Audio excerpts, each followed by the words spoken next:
Miss Patricia Patterson held up the silk purse she had just netted. Her governess, Miss Simpkins, smiled indulgently. "Beautiful, quite beautiful, Miss Patricia. You are so clever, I declare. I have never met a young lady who could do so much.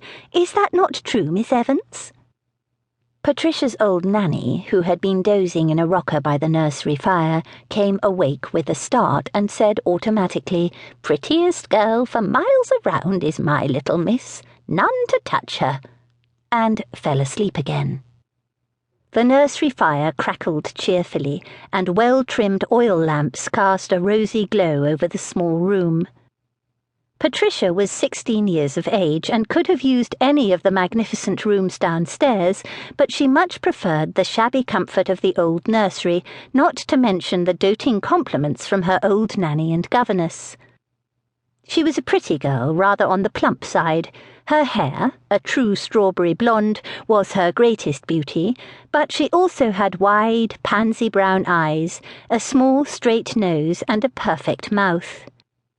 Although her parents had died the year before, Patricia considered herself the luckiest of girls. Her parents had been elderly, her birth coming as a great surprise to her mother when the late Mrs. Patterson had found herself with child at the great age of 40. She had not seen much of them, but when she did, they had always praised and petted her and told her she was wonderful. They had both died in an influenza epidemic, and although for a while she had felt their loss keenly, that loss was quickly healed by her ever-present companions, Miss Simpkin and Miss Evans. Miss Simpkin had never really exerted herself to teach Patricia very much, and since Patricia detested lessons, they both got along very well. Patricia adored all kinds of gossip and frivolity and Gothic novels. A certain Lord Charles Gaunt had been appointed her guardian in her father's will. Patricia had never met Lord Charles, but her father had often spoken of him, praising him as a young man of remarkable good sense. Patricia thought he was probably a bore. So far, Lord Charles had not put in an appearance. He was to have control of Patricia's home, Burnham House, its estates, and Patricia's fortune until she married.